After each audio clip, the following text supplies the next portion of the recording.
Boa tarde. Meu nome é Conceição Pacheco. Eu sou aluna do mestrado em Ciências da Linguagem. Sou orientada da professora Solange. E gostaria de pedir a permissão de vocês para extrapolar um pouquinho o tempo. Mas eu quero dizer que a contribuição do seminário lá da UNC foi de grande valia para mim, porque vocês trabalham a questão do patrimônio, e desde que eu comecei o curso, eu me identifiquei muito com as questões da autoria, da identidade, né, da memória, do esquecimento. E uma coisa que foi discutido lá em Canoinhas foi a questão dos 100 anos do contestado, de como revigorar essa memória, né, e tal. E como eu já estava trabalhando com a questão da Chita, na disciplina da professora Nádia, eu observei uma coisa muito interessante lá em São Luís, que é a minha cidade. Será que dá para diminuir a luz?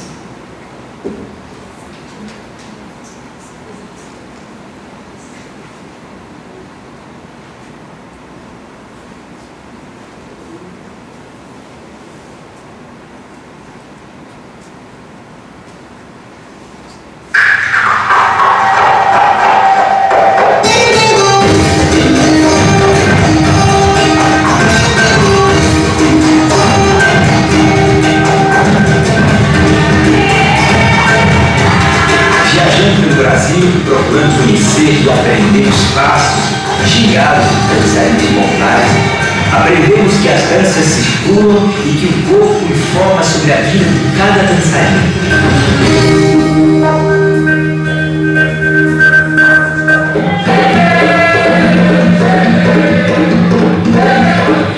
O tambor de crioula é uma manifestação genuinamente afro-maranhense. Acontece no interior, no carnaval, em aniversário, festa do divino nascimento, dia de santo ou numa simples confraternização de fundo no quintal. O tambor de crioula é uma forma de diversão, uma brincadeira inventada pelos escravos, embora ainda guarde elementos da religiosidade afro-brasileira.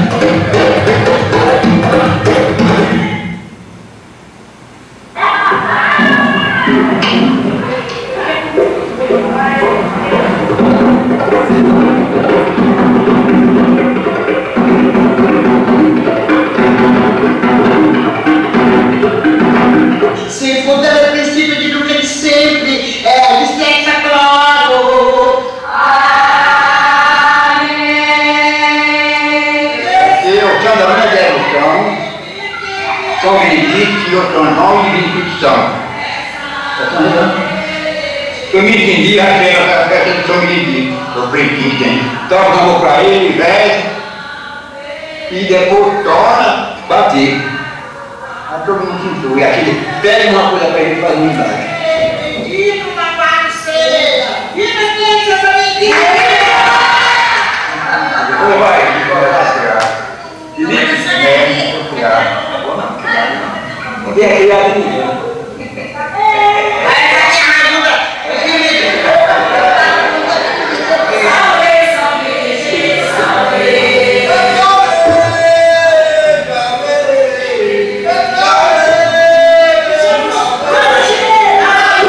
São Benedito é o santo protetor predileto das brincadeiras de batuque e umbigada desse país.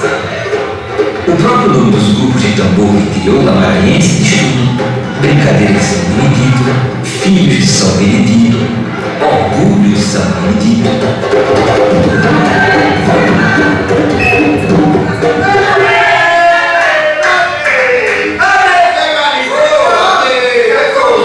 Mas eu estou dando reunião para o Benedito.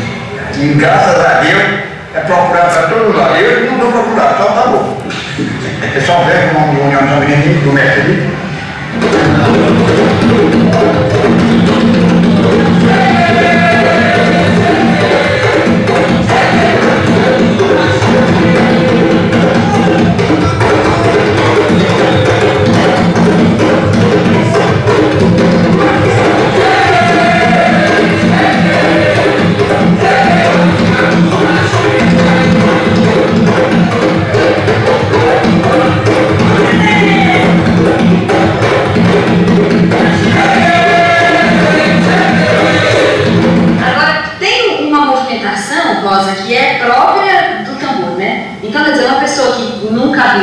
normalmente ela não entra, né? Ou entra mesmo sem saber como é, qualquer pessoa pode entrar na roda. Às vezes essas pessoas entram e não sabem muito bem, porque tem a questão da punga, né? Então ela tem que dar aquela punga junto com o tocador. E uma pessoa que queira...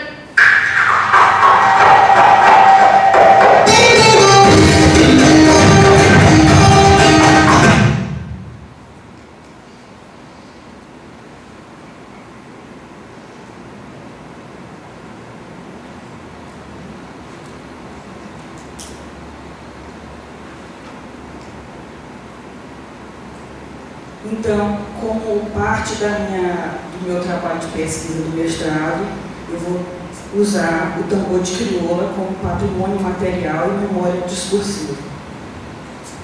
O tambor de crioula, como manifestação de arte, se representa pelo canto e dança de pessoas reunidas numa roda, onde só mulheres vestidas com largas e longas saias de chita colorida rodopiam e se encontram no meio da roda sob o som de tambores e toadas, que só os homens entoam. É uma forma ritualista de se representar diante da comunidade, que pertence em louvação a São Benedito, santo de cor negra da Igreja Católica, como padroeiro da brincadeira, como são chamadas danças populares do Maranhão. A Unesco define como patrimônio cultural imaterial as práticas, representações e expressões, conhecimentos e técnicas, junto com os instrumentos, objetos, artefatos e lugares culturais que eles são associados, que as comunidades, os grupos e, em alguns casos, os indivíduos reconhecem como parte integrante de seu patrimônio cultural. O patrimônio imaterial é transmitido de geração em geração e constantemente recriado pelas comunidades e seus grupos, em função de seu ambiente, de sua interação com a natureza e de sua história, gerando um sentimento de identidade e continuidade, contribuindo assim para promover o respeito à diversidade cultural e à criatividade humana. No Brasil, o registro dos patrimônios culturais e materiais é feito pelo Instituto do Patrimônio Histórico e Artístico, IPHAN.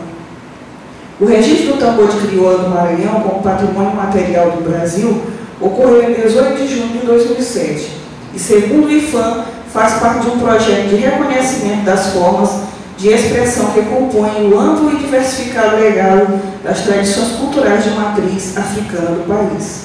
Então, uma coisa que me chamou muito a atenção quando eu voltei do nosso encontro é que aqui disseram que os jovens, eles não têm mais aquela vontade de formar novos grupos. E lá, essa dança, vocês observaram que tem o lado religioso, mas observaram também que o lado religioso não é o tambor que está ligado às religiões afro.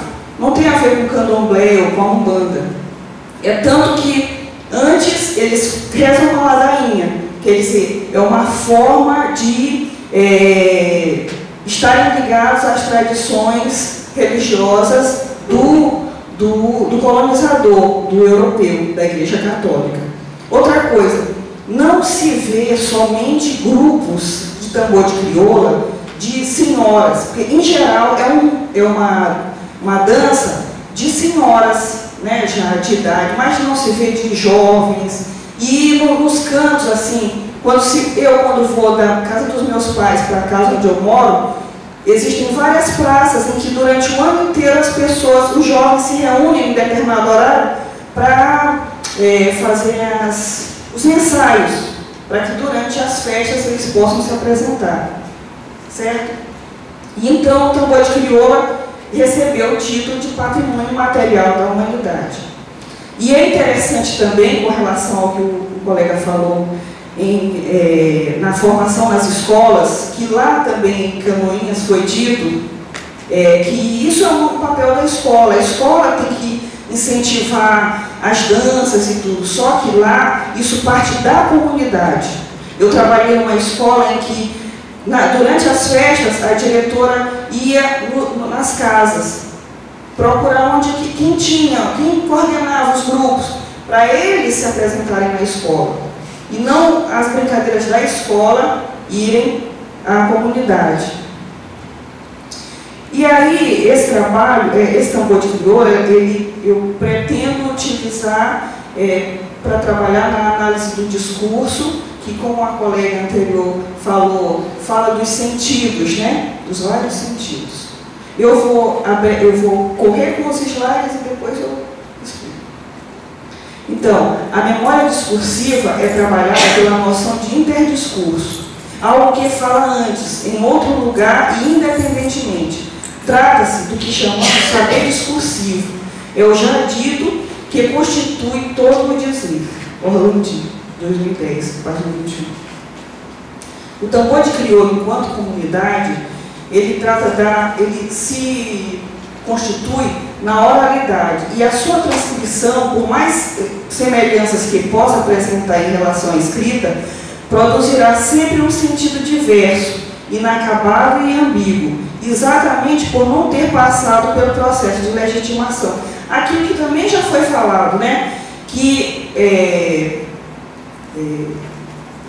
condicionou-se a essa legitimação no sentido da escrita, mas no tambor de crioula, vocês observem que há a toada, que é entoada pelos homens, mas que são criadas de improviso.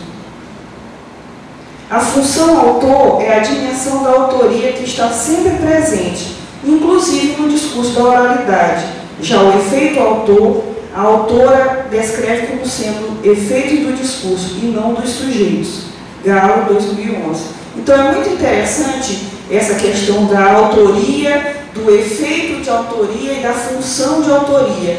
Quando se observa no tambor de crioula uma comunidade, como se diz, da matriz afro, né, que retoma uma possibilidade de se identificar através de uma brincadeira que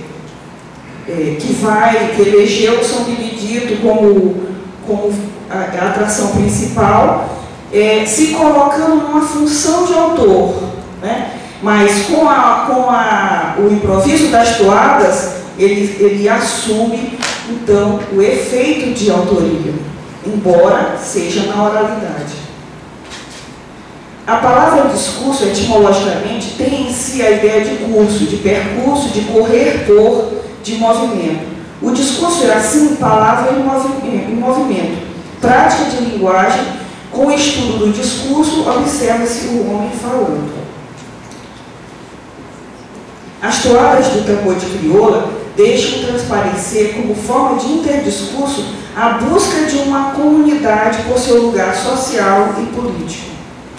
O tambor de crioula enquanto comunidade virtual. Observou-se também que, além dessa posição própria do tambor de crioula dentro de sua comunidade, o tambor de crioula também já começa a participar das redes sociais. Nós vimos páginas do Orkut, que nós vamos mostrar daqui a pouco, representando o tambor de crioula. Então, nós vamos buscar Castells com os conceitos de rede, que ele diz o seguinte: as redes são estruturas abertas, capazes de expandir de forma ilimitada, integrando novos nós, desde que consigam comunicar-se dentro da rede, ou seja, desde que compartilhem os mesmos códigos de comunicação, por exemplo, valores ou objetivos de desempenho. Uma estrutura social com base em redes é um sistema aberto, altamente dinâmico, suscetível de inovação, sem ameaças para o seu equilíbrio. As ideias não têm um lugar, têm muitos.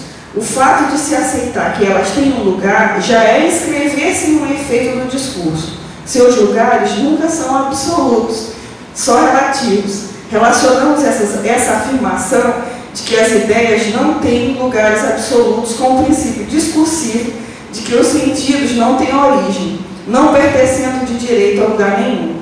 E essa questão do lugar fica assim ressignificada a partir do fato de que há uma história de constituição dos sentidos, ou seja, eles não são considerados em sua essência. Não se trata, pois, das ideias estarem fora do lugar. Orlandi, 2001. percebe-se contínua necessidade de se colocar, de se dizer diante de sua comunidade como uma necessidade ancestral de legitimar a comunidade com o seu falar através das toadas, que é a fala, o discurso próprio, no momento próprio, que é durante a dança do tambor de crioulo. E aí, nós estamos vendo no Google, né, que é o site de busca, a quantidade de representações do tambor de crioulo. Comunidade do Orkut, uma comunidade que aí tem 2.805 membros. Então, pessoal, isso que eu apresentei é só um fragmento do que vem a ser desenvolvido. Mas o que é importante nesse momento, que se fala de patrimônio, de ciência, de discurso, é que existem inúmeros pontos a serem observados, a serem vistos, como o que foi dito pelo colega que falou sobre as missões, né? Estruturas que já existem e sobrevivem e que têm muito a nos falar do que nós estamos estudando na teoria e que parece tão distante do que se vê na prática, né? Muito obrigada.